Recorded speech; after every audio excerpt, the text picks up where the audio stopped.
Namaskar. Welcome to this session of Straight Drive. I'm Sudhanshu Mani.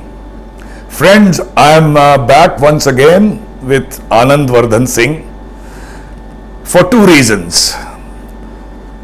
First, as you know, he has been covering the current issues very objectively and boldly in Third Eye, his flagship program. And also because our channel, the Public.India, has recently completed 1 crore views. Now these are 1 crore views of thinking people like you.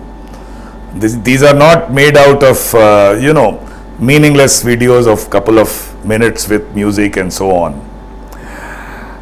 So Anand, I have 3-4 very basic questions for you today. I will first start with lockdown and the economy.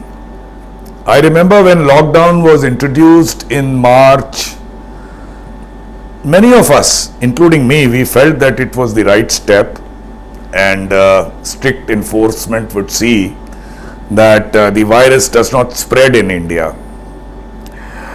Then the migrant crisis hit us within a week, and there was chaos, and I must say it was handled very, very poorly, both by state governments and the central government, but the larger blame has to be shared by the central government, because after all they are the central government which would have to handle it for all the states.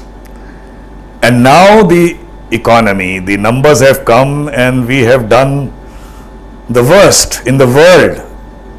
GDP down by 23%.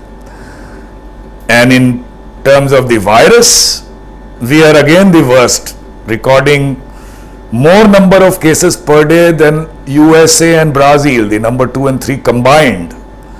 So things are not good at all. So where do you think we went wrong, in hindsight, of course? And of course, what can be seen, what can be done now? अब जो होना था वो तो हो गया, अब क्या किया जा सकता है? First of all, I will take the liberty of, मैं थोड़ा हिंदी और अंग्रेजी को मिला के करूंगा, क्योंकि एक मेरा हम लोग मतलब इस चैनल का एक ऑडियंस है जो प्राइमरली हिंदी है, और चाहे वो विदेश में भी हो, यहाँ के लोग हैं एब्सोल्युटली, तो शायद उनकी सहूलियत के लिए, जिसको बोलते हैं हम लोग, भाषा का वो करेंगे जिससे मैं अपनी बात आप तक कह सकूं, आपकी बात मेरे तक आ सके।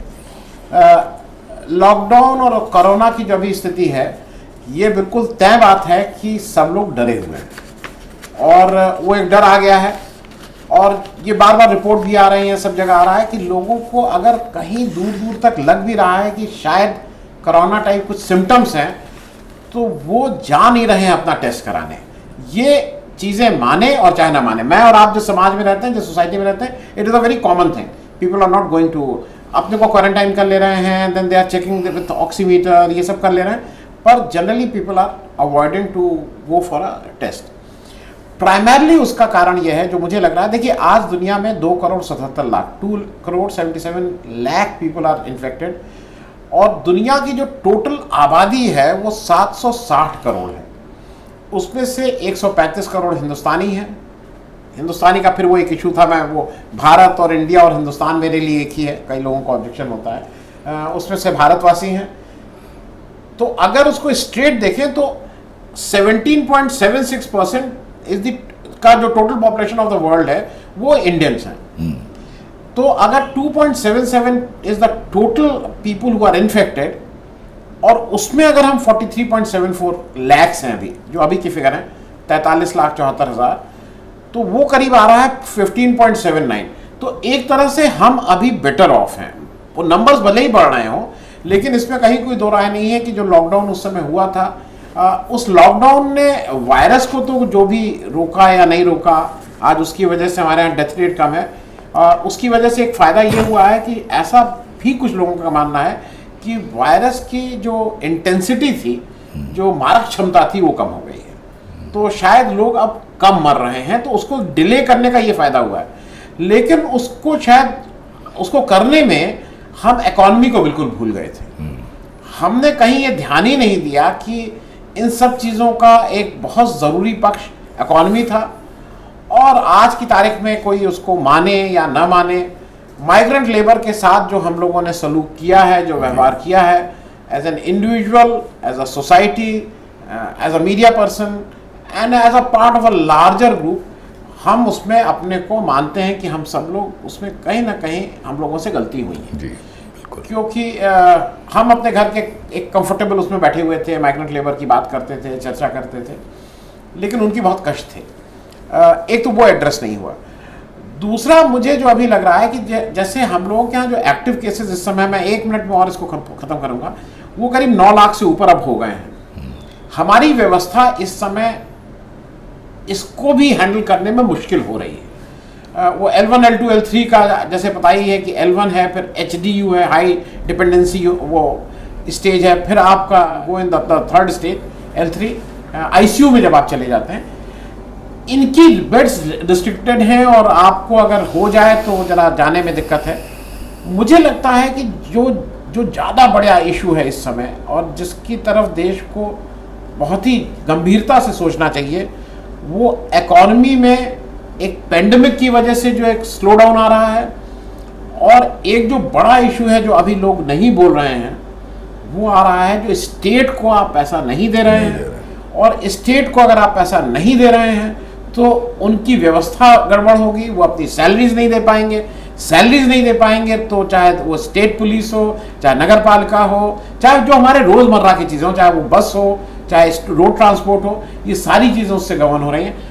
वो मेरे हिसाब से अभी लोग उस पर ध्यान क्यों नहीं दे रहे हैं मुझे नहीं मालूम, लेकिन आज ध्यान देने का पेंडेमिक तो है, इससे के साथ अब धीरे धीरे हम लोग भी जीना सीख गए हैं। कैसे करना है, हाथ धोना है, ये करना है, नहीं करना है, वो अपना है। लेकिन मुझे लग रहा है कि जो इस समय जो भी राज्य सरकार है या केंद्र सरकार है, वो स्टेट गवर्नमेंट कैसे चलेगी इस पर कोई ध्यान नहीं दिया जा रहा है। ये आपकी बात ठीक है कि पैसे की कमी सबको है, लेकिन स्टेट गवर्नमेंट्स के लिए जो कमिटमेंट है GST लागू करने के टाइम पे जो दिया गया था, उसको लार्जली पार्शियली भी मीट करना बहुत जरूरी है, वरना अगर स्टेट गवर्नमेंट की व्यवस्था चरमराएगी तो देश की व्यवस्था चरमराएगी। ये बात आपकी बहुत सही लगी मुझे। दूसरा मुद्दा जो आजकल गर्म है, एक तो you remember the stand off which is going on with China, starting with the incident skirmishes in June। उस समय there is no doubt that we were caught unawares, और इसमें there is no gainsaying that we were taken by surprise. उसके बाद से जो बातें चल रही हैं, बातचीत चाइना के साथ, वो blow hot blow cold type की चल रही है, और उससे कोई ऐसा लग नहीं रहा है कि कोई रिस्पेक्टेबल सॉल्यूशन इंडिया के हाथ उससे लगने वाला है।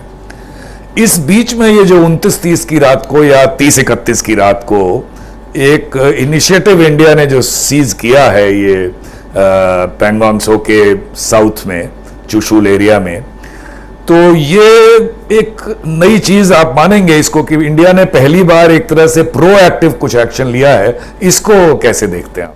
देखिए, ये बिल्कुल तय बात है कि एक बहुत पुरानी कहावत थी, अगर याद हो, कि offence is the best defence. तो शायद हम लोगों की जो रणनीति रही है आज तक, जो हिंदुस्तान जैसा रहा है, हम जैसे बने हैं, हम लोग रिएक्ट करते थे। कोई हमारे ऊपर हमला करता था तो हम अपने को डिफेंस करते थे। लेकिन पिछले जो भी कारण रहा, जो चाइना ने जिस तरह से किया, हमारे साथ फिर धोखा किया, हमारी डिफेंस फोर्सेस ने इसको ठीक से समझा है, और पहली बार वो उन जगहों पे जाके बैठ गई है जहां पे चाइनीज को था कि नहीं नहीं हम तो घुस रहे हैं, फिर ये अपने बाहर निकालेंगे नहीं। अब हमने प्रोएक्टिवली, जैसे as you rightly said, we have, हम लोग कहीं कहीं उस जगह पे जाके बैठ गए हैं जहां से अब वो मैटर ऑफ बार्गेनिंग है, तो वहां से हटोगे तो मैं यहां से हटूंगा। लेकिन 2-3 कॉशन वाली चीजें इस समय है। एक कॉशन वाली चीज ये है कि जैसे हमारे सारी फौजें पहुंच गई हैं, उनकी फौजें भी आ गई हैं, हम भी फॉरवर्ड लाइन पे हैं, वो भी हैं। लेकिन एक ध्यान देने वाली चीज ये है कि विंटर आ रहा है, मतलब winter is going to be settle in next 1-2 महीने के साथ, और वहाँ का जो ठंड है उस पहाड़ों की, वो बहुत ही कठोर होती है। It is very brutal. तो वहाँ पे थोड़ा एक ये ध्यान हरदम आपको रखना होगा कि हमारे जो भी हम लोग गए हैं, हम लोग उसको टेम्पररी मेजर की तरह गए हैं। देयर आर टेंट्स, इंडियन फौजें हैं, लेकिन उन लोग तैयारी से आए हैं, उनके यहाँ कॉन्क्रीट स्ट्रक्चर्स हैं, उनकी सप्लाई लाइन बिल्कुल ठीक से है, लॉजिस्टिक सपोर्ट उनका ज़्यादा है। हमने भी किया है, लेकिन हमारा शायद इस मामले में हमारी उतनी तैयारी नहीं है। लेकिन हमारे यहाँ इस कमी को हम अपने जोश से, अपनी हिम्मत से, अपनी बहादुरी से पूरा करते हैं। दूसरा एक जो चाइना इस समय थोड़ा सा जो मुझे लगता है वरिड है कि एक हमारी बहुत बड़ी एडवांटेज है कि अलोंग द LOAC जो है, जो हमारी बॉर्डर है, उसके अलोंग हमारे पास 4-5-6 एयरपोर्ट्स हैं, मतलब एयर स्ट्रिप्स हैं। वो ले से लेके आप एक एक्सट्रीम पे ले लीजिए और एक एक्सट्रीम पे तेजपुर, कलाईकुंडा और वो दिलबाग, वही सब, मतलब we have lot of, China doesn't have that. तो चाइना की एयर सुपियोरिटी तो माना जाता है कि जैसे ये जनरली माना जाता है कि हमारे पास 800-900 जहाज हैं, उनके पास 3000 फाइटर प्लेन्स हैं, बट उनके पास जो अलोंग दी बॉर्डर है, जो इस एयर पे वो बेस है, वहाँ पे करीब 200-250 से ज़्यादा वो जहाज पार्क ही नहीं कर सकते हैं, they don't have the capacity. तो वहाँ पे हमारी एयर सुपियोरिटी उनसे किसी भी समय, इस समय एज ऑन डेट बेटर है। दूसरा, इंडियन ओशन में जो भी कार्रवाई है, वी आर, मतलब हम बेहतर ढंग से तैयार हैं इंडियन ओशन में, क्योंकि वो जब आएंगे उधर से तो हम उनको कहीं पे भी रोकने में, जो उनके 3 पासेज तीन उससे आते हैं, मैं अब उस डिटेल में जा रहा हूँ, we are better equipped as far as that is concern. एक मुझे ये लग रहा है कि अब जो अभी आपने देखा होगा रशिया में, अभी राजनाथ सिंह जी फर्स्ट राउंड, हमारे डिफेंस मिनिस्टर बात कर लिए, हमारे फॉरेन मिनिस्टर आज बात कर रहे हैं शायद। मुझे ऐसा लग रहा है कि चाइना भी थोड़ा फंस ये गया है कि जैसे आपको, मैं ये पैरेलल नहीं है, मिश्रा जी कुछ हरकत करके फंस गए थे प्रशांत भूषण वाले केस में, ये आपको लगेगा कि ये कहां की कहां जोड़ रहे हैं। चाइना भी थोड़ा फंस गया है, उसने एक मिस एडवेंचर किया। अब चाइना नैरेटिव चेंज करने के लिए बार बार है, दुनिया के सामने भी ये कह रहा है, देखिए ये इंडियंस आ गए, देखिए ये आ गए। अब वो इस उसमें नहीं है कि मेरा है और वो है, अब वो उसमें से कैसे डिसएंगेज हो, कैसे निकले, दुनिया के सामने कैसे अपने को करेंगे, नहीं हम भी ये थे, इस तरह की कोई बात नहीं थी। क्योंकि चाइना की इस हरकत से जो भी कारण हो, पूरी दुनिया एक तरह से उसके अगेंस्ट खड़ी हो गई थी। yes. हमारा डिप्लोमेटिक इनिशिएटिव जो भी रहा हो, उससे ज्यादा उसके अगेंस्ट लोग खड़े हो गए थे। तो एक तो ये इंपॉर्टेंट है। लास्ट में मैं ये बात कह के खत्म करूंगा कि जैसे जब शिमला एग्रीमेंट हुआ, जब ताशकंद समझौता हुआ, तो फौज का आज भी एक सोर पॉइंट है। आप किसी फौजी से पूछिए कि हम लोग जब टेबल पे बैठे तो हमारा नेगोशिएशन शायद सॉफ्ट हो गया था, हम ज्यादा बजाय दिमाग से हम दिल से उसको कर लिए थे।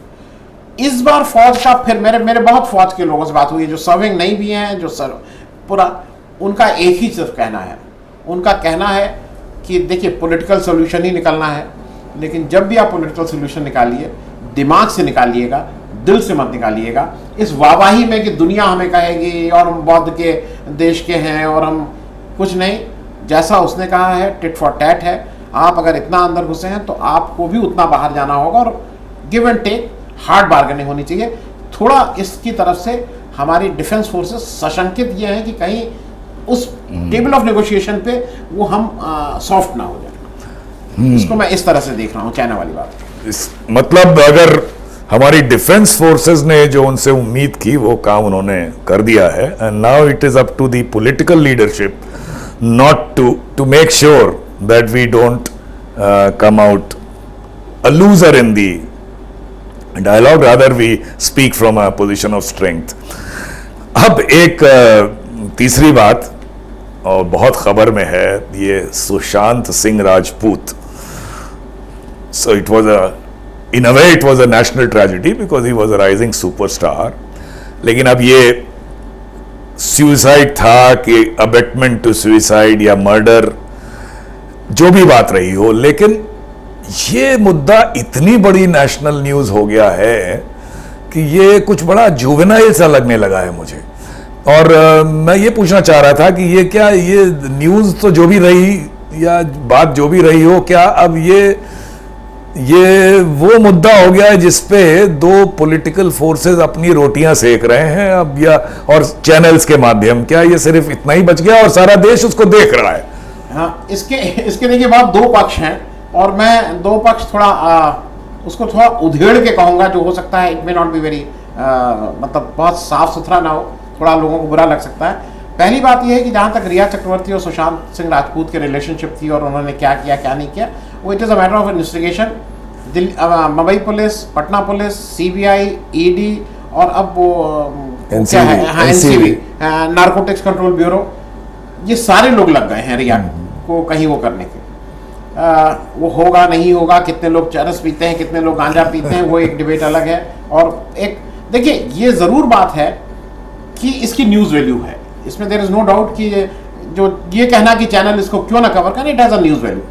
लेकिन रिया के साथ जो मुझे ऐसा लगता है कि उसको पहले ही जो आप मीडिया ट्रायल करके बता दे रहे हैं कि वो ये थी, वो गांजा लाती थी, वो गांजा पिलवाती थी, वो ये करती थी, ये मुझे लगता है थोड़ा ओवरडू हो रहा है। ये जो भी होगा, मेरी समझ में इसका कारण बिल्कुल सीधा सीधा है, और मैं जब कुछ बातें फिगर्स आपको बताऊंगा तो आपको क्लियर हो जाएगा।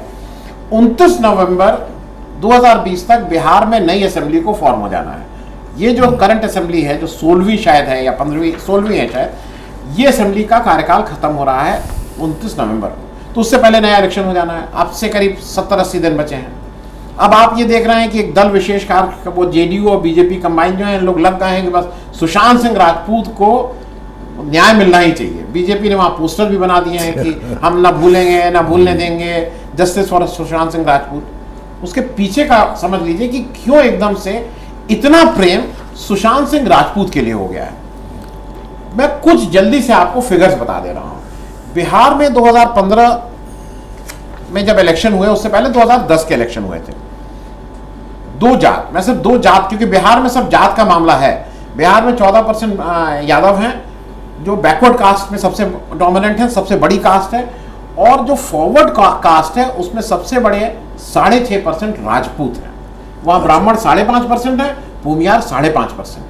अच्छा। राजपूत फॉरवर्ड क्लास जो बोला जाता है उसमें 6.5% है।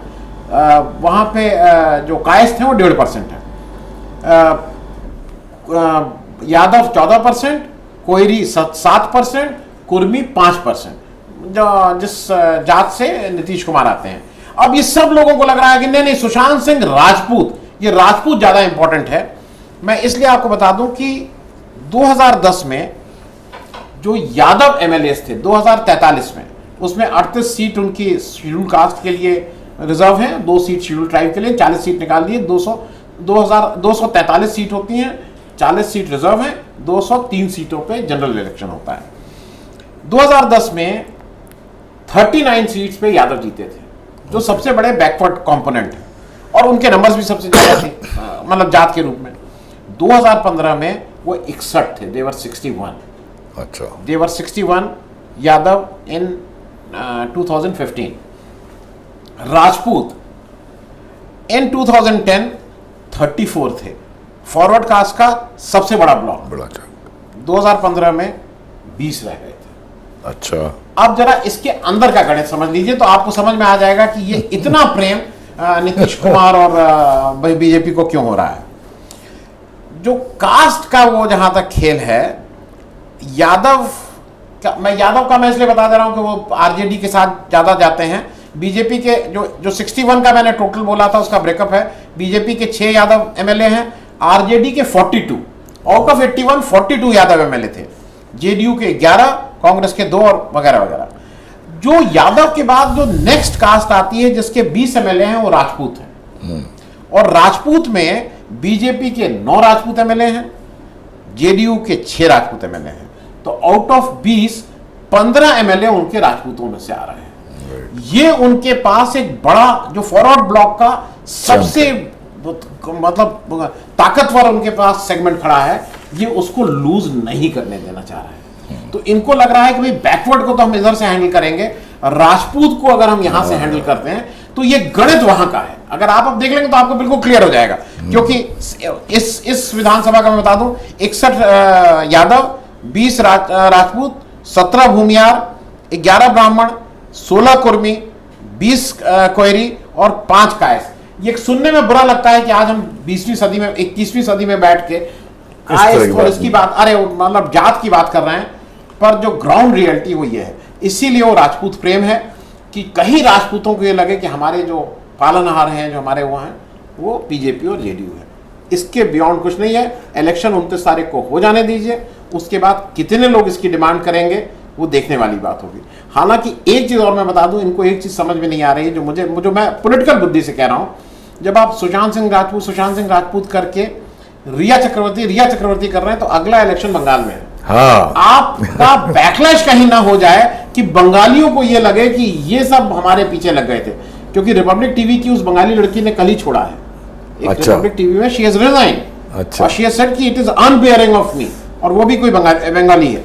मैं इन सब चीजों को कहना थोड़ा मुझे भी खराब लगता है कि ये कौन सी हम लोग, लेकिन अगर आप इतना ज्यादा राजपूत वर्सेस बंगाली कर देंगे कि काला जादू करते थे, तो उसका रिएक्शन हो सकता है इनको बड़ा एक, they might have to pay a bigger price in West Bengal elections. तो ये एकदम नया पर्सपेक्टिव, ये मैंने तो ये इस टाइप की एनालिसिस ना इधर साइड से ना उधर साइड से टीवी पे सुनी नहीं, सो वेरी इंटरेस्टिंग। और अब आखिरी क्वेश्चन आपके लिए, और ये related to the channel. As I said, we have covered 1 crore of meaningful views, and